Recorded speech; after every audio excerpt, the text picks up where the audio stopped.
Hello friends, welcome to a new episode of Drishti IAS Editorial Analysis. In this editorial analysis, we do three things.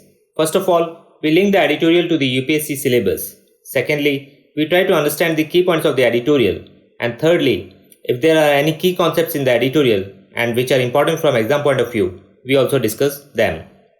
So let us begin today's editorial analysis.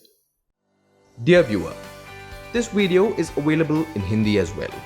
If you wish to watch it, please visit our Hindi YouTube channel, Drishti IAS. For your convenience, the link for this video in Hindi has been provided in the description below.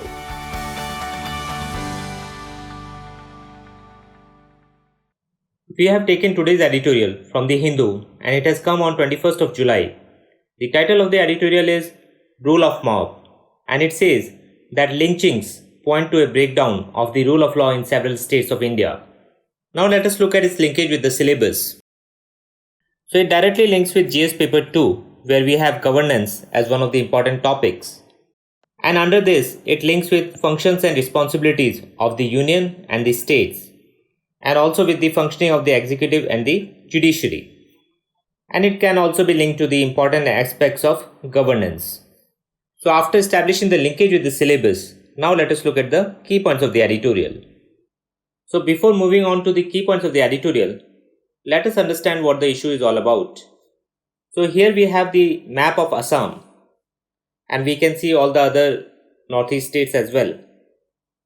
And this particular incident of lynching where 3 Bangladeshi nationals were lynched by an Indian mob happened in Karimganj, which is bordering Bangladesh. And cattle smuggling is very rampant in India-Bangladesh border area.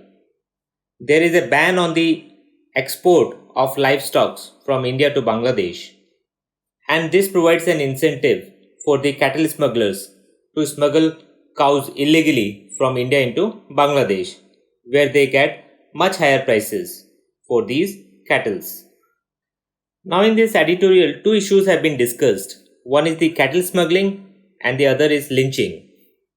Now here we should also know that the security forces which are guarding the Indian side of border is Border Security Force, BSF, whereas the Bangladesh side of the border is guarded by Border Guards Bangladesh, BGB. And there is existence of cattle smuggling gangs which includes both Indians and Bangladeshis.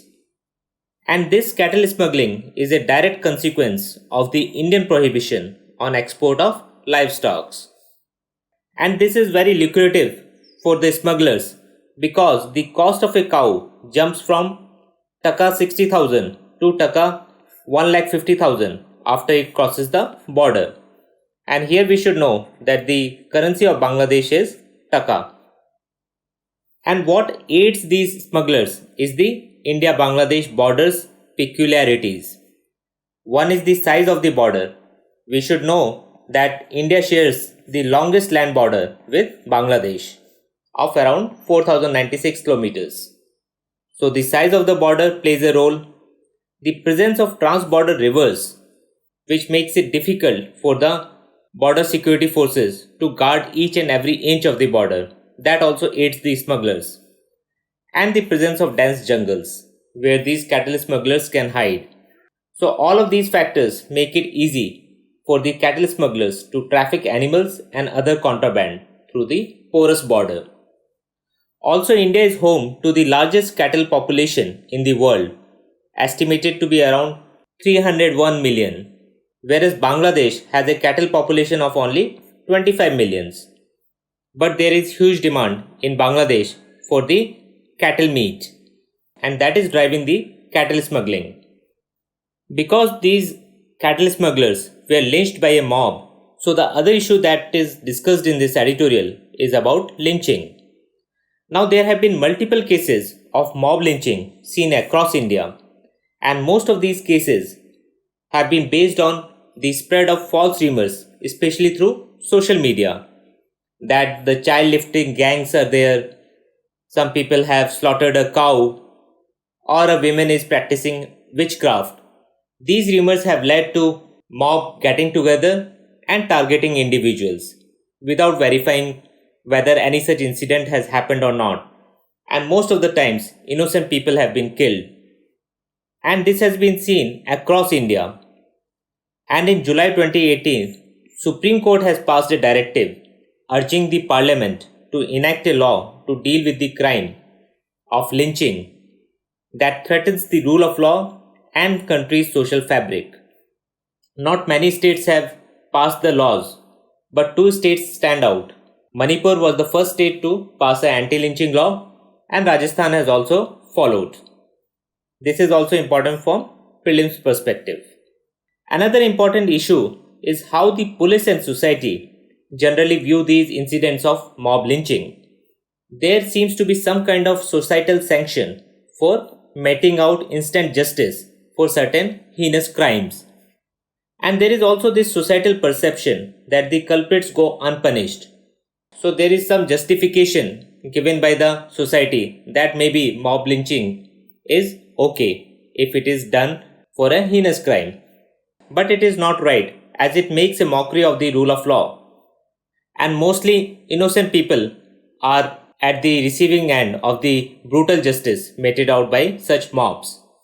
So after this background, let us see the key points of the editorial.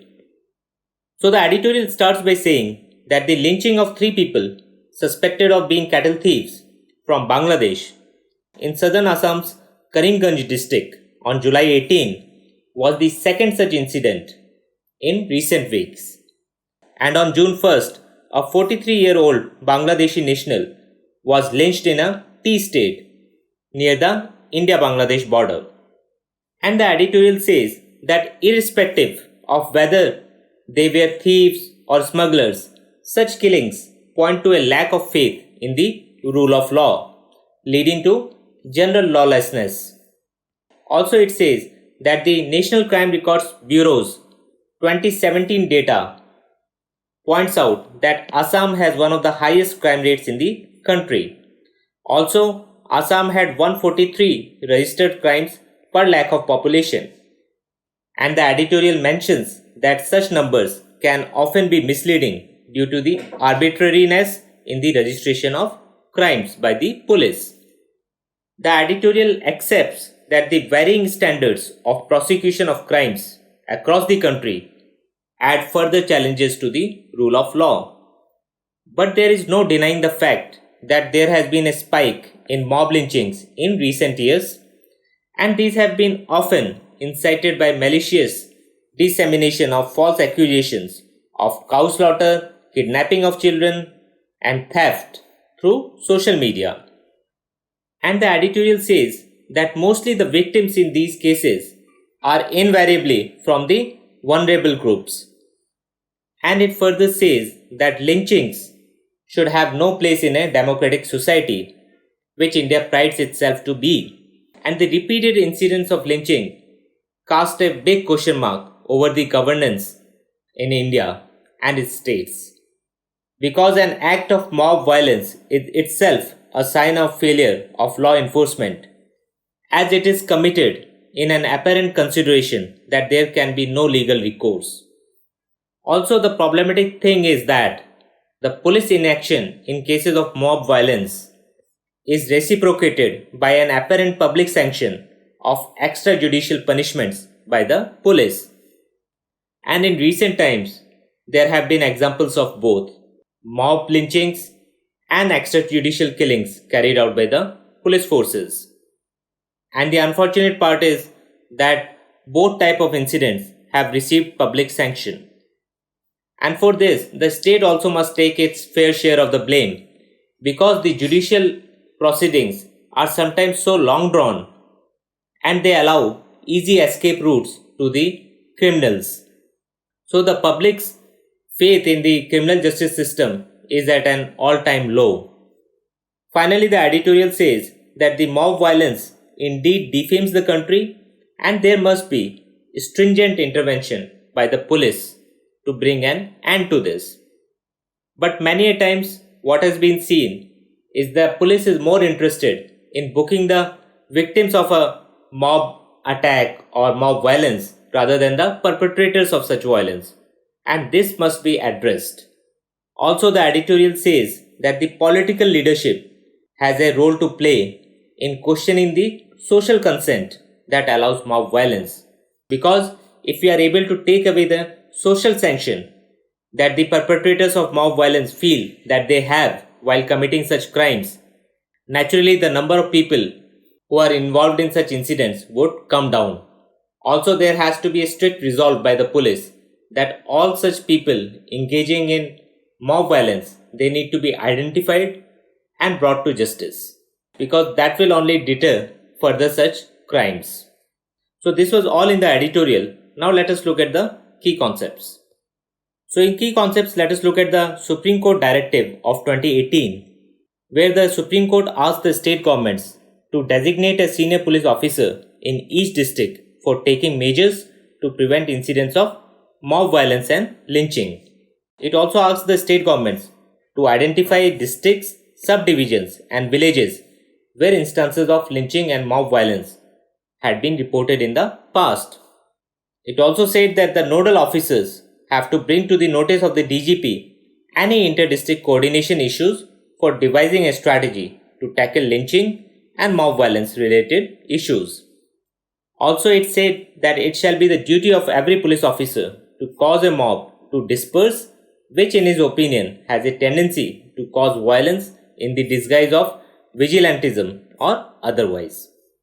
It also directed the central and state governments to broadcast on radio and television and other media platforms that lynching and mob violence shall invite serious consequences. Also, the state governments have to curb and stop dissemination of any irresponsible and explosive messages, videos and other materials on various social media platforms, because it has been seen that in most of these incidents the social media platforms have been misused by the perpetrators. Also, the governments have to ensure that there is no harassment of the family members of the victims, and the state governments have to prepare a lynching or mob violence victim compensation scheme as well. And the cases of such lynching and mob violence need to be tried by designated fast-track courts earmarked for that purpose in each district, and such trials should be concluded within 6 months. Also, the courts must ordinarily award maximum sentence upon conviction of the accused person to set an example. And importantly, it said that a police officer or an officer of the district administration who has failed to fulfill his duty will be considered as an act of deliberate negligence, and action should be taken upon such officers. So these were the important guidelines given by the Supreme Court in its July 2018 verdict. But not many of the states have followed through. Only Manipur and Rajasthan have passed anti-lynching laws. Now let us look at what kind of questions can be asked in prelims and mains. So in prelims, the question can be about Bangladesh, about the border with Bangladesh. So we should know that border security force is guarding the Indian side of the border, and the border length is the highest among India's neighbors. So it is 4096 kilometers. Also, question can be on lynching and which states have passed anti-lynching laws, as well as about the Supreme Court directives and what it has asked the state governments to do. In mains, the question can be on lynching and what is its impact on the rule of law, what are the factors which lead to incidents of mob lynching, and what steps have been taken by the government to curb it, and what other steps one can suggest for dealing with the issue. So this was all in today's editorial analysis. We'll see you next time with another editorial. Thank you.